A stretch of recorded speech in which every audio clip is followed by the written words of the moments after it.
Holt Wood is a number of things. It's a 14-hectare ancient woodland, but it's also a social enterprise.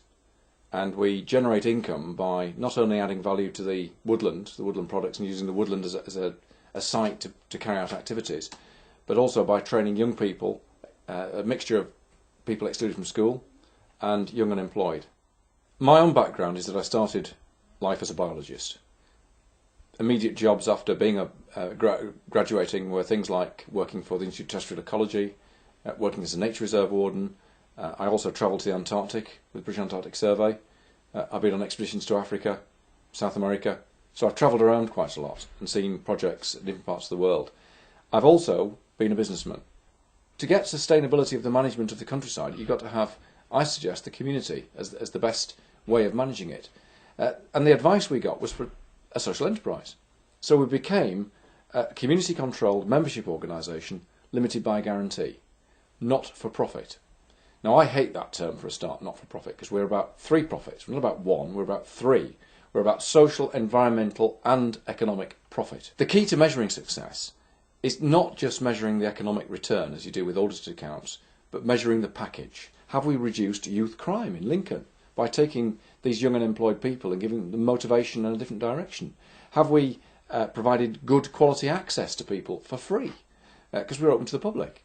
And we're not just open to the public in the sense of it's a woodland, but in the sense of providing footpaths, waymarking, information, all for free.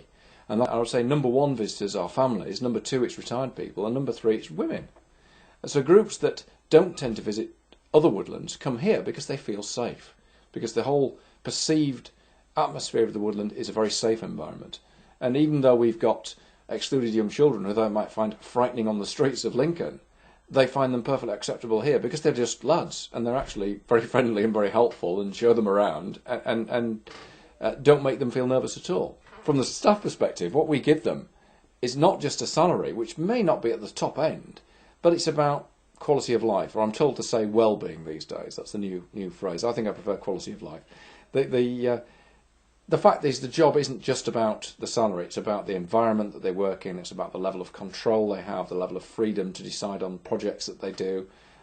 It's a special place.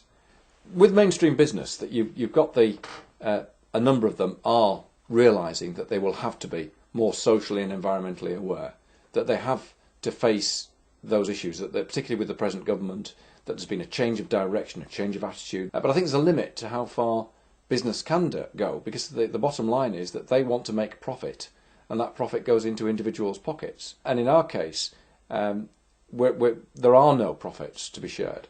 Everything is retained by the business. We have no shareholders, and we don't want them. The key bottom line is that social enterprise has to be very good at what it does.